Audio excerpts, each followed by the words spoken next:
Greetings and a very warm welcome back. We're jumping here into round 3 of the Artifact Cup number 40, and the matchup is gonna be between Philothanic, and JHS. Philothanic. Well done for choosing a name there that's very easy for a caster to pronounce on the fly and rapidly. That's good stuff there. Looks like Philo, I'm just going to call him Philo, sorry, is going to be playing as Soban, and JHS here going to be playing as Coalition. The map is going to be Galzian territories. So this cast is basically a total punt because I don't recall either of these two players. Actually, I have a feeling I may have cast JHS before, but not totally certain. So no idea what to expect from these players in terms of tactics, strategies, or indeed skill level. These could be people who are very new to the game, or they might be seasoned veterans, because I've been out of the game for some time. So it'll be very exciting to see what they're going to bring to the table. So anyway, spawning in the south here, playing as these sort of black Soban forces. It's going to be Philothanic. I'm just going to call him Philo. And spawning in the north here, playing as the sort of orange and grey coalition forces. It's going to be JHS. We've got the production tab up here, so you guys can see at home what these guys are going for, and I've got the research from Philo up here in the top right, so we can keep an eye on that. Now let's see, so Saban Coalition, not a matchup I'm particularly well versed in, because I basically play as Knef and occasionally Galzian, so hey, we're just going to have to see what happens. As I mentioned in the last video, there has been a balance patch, so cruisers a little bit more accessible, slightly quicker in terms of research and tech, and that's really weird. I've just noticed. Contact on the board. Okay, so in the camera, like, it looks like I have a monobrow, like, nearly all the time. That's cool. I don't actually. Anyway, sorry. Okay. I don't actually have a monobrow, for those of you wondering. Always cover the important stuff, Magpie. Proceed to rally point. Enemy signature identified. So far looks like these guys not up to anything too dastardly. Looks like it's going to be support cruiser first out of both of them. I want to say? Oh, no, sorry, I take that back. JHS has actually not produced a support carrier yet. So some divergence in builds. Cruiser ready. Enemy contact on the board. Why is this support cruiser... Oh, I see. It must have got like caught up on the carrier, and it's like exiting carrier animation. I was going to say, surely if you're going to build a support carrier, you want to send it to like the resource location where your carrier isn't, but it must have just got caught on the edge there.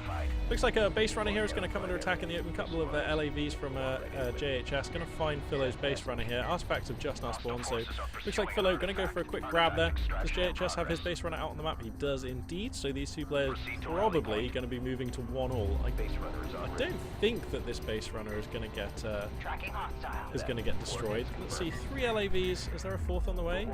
I think if these 3 LAVs here came to assist, then this base runner could be in trouble. There are 6 LAVs available here for JHS, so it is probable that if he had them all here, he could seal the deal on this base runner. Now, it may be that just these 3 are going to be able to do it anyway, but it would have been a little faster if he'd have had all 6 out there. Probably... I mean, at the bare minimum, you probably want to spread these 3 out. I mean, if you're not going to be attacking the base runner, you want to put like 1 here, 1 here. Oh, can I get a ping? No, okay, 1 here, 1 here, 1 here. Basically, like, in a line here. How do I get a ping? Oh, there we go. I have to have units selected, even as an observer, to get like a little ping. Alright, now let's see. Oh, that's where, there we go. Okay, I remembered the hotkey for get rid of the overlay. Awesome. Okay, so the Philo's base runner does get taken out. JHS going to convert his into an artifact score, and going to use his field presence here to maybe try and go for a second. You can see his base runner queued up to go and grab this artifact, and he does have like more LAVs on the field right now. AAV fabrication coming up for Philo just now. That feels a little late. That feels to me like he's been a bit greedy. I mean, he only has 4 LAVs out right now. Arm logistics module probably going to help out in this fight. Whoa, he hasn't put power into it, has he? Oh, there we go. Okay, power comes up into the arm logistics module, but a little late there. I feel like he could have gotten a shot or 2 into the LAVs, which would have helped. Let's get some health bars back up. But so far, these two players pretty much being gentlemen. We're seeing nothing as how can I put it? Nothing as dangerous as the tactics that we saw Sparrow employ in the last cast on the channel. I don't want to spoil that for anyone who hasn't watched it, but Sparrow came in with some pretty pointed aggression in the early stages of that game, which pretty much defined how the entire game ended up looking. But anyway, JHS here, going to grab that second artifact with his base runner, going to try and run that one out. He's got a couple of AAVs here coming up to support that, so it seems like he should be fine. I can't actually see that Philo here is going to have anything that can stop that from scoring in the near future, which will mean that JHS will be up 2-0. Now, Philo, what he's doing this game is he's gone for like a much more macro opening. I mean, that's kind of obvious. He has this support cruiser here, which means that he's mining in situ at this location. So he's mining like in situ at 2 locations. Whereas if you compare to JHS, he's actually long distance mining from this location here. So a little bit of disadvantage in the early stages is probably to be expected here for Philo, but he's going to have his work cut out for him. He's going to have to get out onto the field soon. Up to 3 AAVs now and a decent amount of LAVs means that he's going to be able to challenge for middle map control and hopefully start racking up some artifacts of his own. What's the research going to be right now? It is railgun. Okay, fantastic. I was going to say adding in railguns seems like a logical next step because if you're going to take mid map control, ooh, wow, that's a turret in a really nice place. JHS, cool. So yeah, I was going to say, if you're going to take mid-control, then getting railguns makes a lot of sense here from Philo. So I do like that plan, because then you have the choice of pressuring your opponent with those railguns. I wish I could see the research here for JHS, because... okay, so he doesn't have Strike Fighter yet. I think if he has Strike Fighter, these 3 things here pop up. But if he is going for any kind of air tech, and he has got AAVs, so air tech is an available option. Okay, no, sorry, he's gone for railguns, right? JHS has railguns, here they are. A railgun is out, so there's going to be no air tech right now. But I was going to say, if he was going to go for air tech, that would be pretty good, because some strike fighters right now would kind of wreck everything that Philo has. So Philo there, kind of dodging a bullet in the blind, I feel like. Enemy unit detected.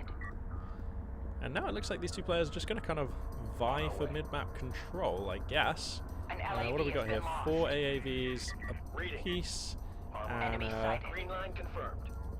by the look of it, like if I had to make a judgment call, we've only been in the game for coming up to 7 minutes now, but I think I would say JHS certainly appears to be the more seasoned, smoother operator, because they have like... He's secured 2 artifacts. I actually prefer his position on the map. Like, this is a nice position. The turret post here, he's got a couple of railguns beginning to show up. Reasonable balance of other units. And this is nice to have. And when you control mid-map, you control the artifact spawns, you can apply pressure to your opponent's economy and production if you want. It's just, like, mid-map is really important on Galzian territory. It's important on most maps, but on this map it's... because of the open nature of the map, it's like super important. Anyway, and he's managed to achieve all of this with slightly like less resources in terms of like economy and resources gathered than Philo. So if Philo is going to realise this macro edge, he's got to do it pretty soon, because you can see here JHS going to try and grab a 3rd artifact, and he's probably going to get away with that. I don't know actually, these railguns are going to close in, so I imagine the Space Runner will be shot down. We'll see. A couple of AAVs during all this have tried to make a run by into the resource gathering line here of JHS, but I don't think Philo's going to have a lot of support. There's railguns, there's okay, they're not on logistics modules, but there's railguns, there's a carrier here to look after. I think he got like maybe 2 salvages? No, 1 salvager. So, not really getting anything done. Oh no, and the artifact does score as well. You can see the railguns coming into range like just after it scored. That's an occasion where having an LAV scouting ahead of the forces would have provided the line of sight for these railguns to have been firing for a much earlier, longer duration, and this Space Runner would probably have been taken out, or at least it feels likely. So one of those times when pairing up an LAV with these units would have really like paid off for Philo here, I think.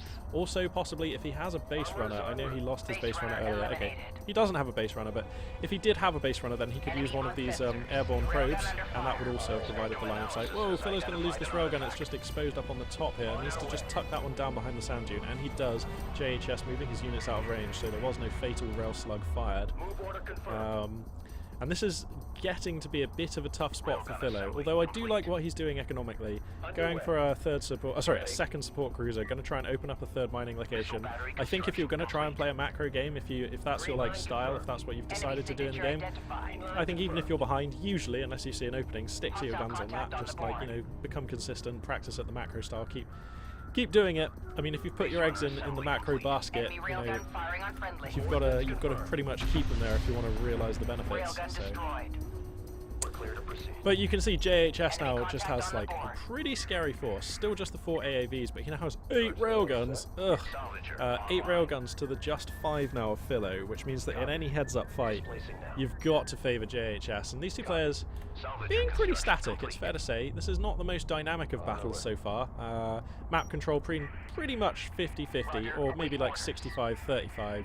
But, you know, the battle line has been drawn more or less in the middle of the map, and there hasn't been much in the way of, like, flanking or run-bys. An attempt by Philo, but rapidly shut down by JHS. And usually, if you're behind, like, you need to make something happen. And I think Philo, his window for making something happen is closing. He's got 2 artifacts. JHS needs 2 more artifacts to win. Does he have any base runners? Okay, he doesn't actually have any base runners, so I guess there's a bit more time than I thought for Philo. Let's check the tech here for Philo. He is going for battle cruisers. Yes! I was just going to say, like, if you're going for this macro style and your opponent has, like, superior army and map position, you need some kind of tech to, like, throw them off or, like, take an advantage. And battle cruiser can be that tech for you. It's perhaps not what I might first choose. This is a window here where fighter gunship fabrication strike fighters may have been cheaper and faster, and they force a reaction out of your opponent in a slightly different way. They basically say to your opponent, you have to invest in anti-air now or I'm going to kill you. And when your opponent's kind of racing away with the game, you can just make 1, 2, maybe 3 strike fighters, pick off like 3, 4 railguns, and then don't build anymore, and your opponent has to go like, oh, no, I have to get some anti-air, so you're kind of causing more damage indirectly that way. Battlecruiser costs a lot, and even with the changes in the most recent patch, it still takes quite a long time to finish. And even after the research finishes, like, the battlecruiser itself is going to take, like, I don't actually know what the fabrication time is for a battlecruiser, but feels like it must be at least a minute. So Enemy signature identified. that is all time lost, and every second that passes, JHS is pulling away with this one. Philo at the moment actually pushed right back. JHS feels turbo confident. He's going to move his carrier forward into mid. He's going to get his railguns up on these hills, and once you're up on these hills, as you can see, the railguns can start reaching your opponent's resource lines and start hitting their carrier, start hitting their softer targets like the support cruisers, and that's a pretty bad place to be. So seems. I mean, this is almost GG because the carrier for Philo is right here, so I'm going to assume that this is over and kind of move to like a forensic casting mode where I'm going to talk about things that Philo could have done just a little bit better over this game, or like just ways this game could have gone differently. So I mean, I'm half paying attention to this fight because yeah, it's just super over, isn't it? Okay, so the tone of the game, like in any RTS game, right from the first second or the first minute of the game, there's always going to be an attacker and a defender, at least for the opening stages, and that's like what dictates the early flow of the game. So in this game, the defender was always going to be Philo because he went for the support cruiser first, whereas JHS went for units and tech first. So JHS is always going to be the aggressor in that circumstance. He's going to be trying to get value out of his attacking units, whereas it's on Philo to get value out of his macro units. And it just feels like a couple of small things went wrong with the way that worked. So the first thing that went wrong, and this is a really harsh criticism, I'm not really getting at Philo, but I'm just saying these are things that, like, when you're trying to get value out of a macro opening, that value was decreased by the things that I'm hopefully going to point out. One was the support cruiser coming out at a really unfortunate time. Okay, so there goes the carrier, and that is GG. Well played by JHS. So I'll just beat them up. So the carrier decided to move from like here to here, and then the support cruiser popped out like right here. So that's not super efficient, because that way you're like adding a travel time for your support cruiser. It either has to go here or here. So what you can do is wait here until your support cruiser comes out, and then move the carrier. That seems like it would be better and faster in my head. Like, these observations come with the asterisk that I've not been casting for some months, so I'm a bit rusty myself. But anyway, that's gonna smooth out your economy. I'm looking here. He's like not stacking like a ton of resources, but this does represent like a lot of resources that wasn't on the field.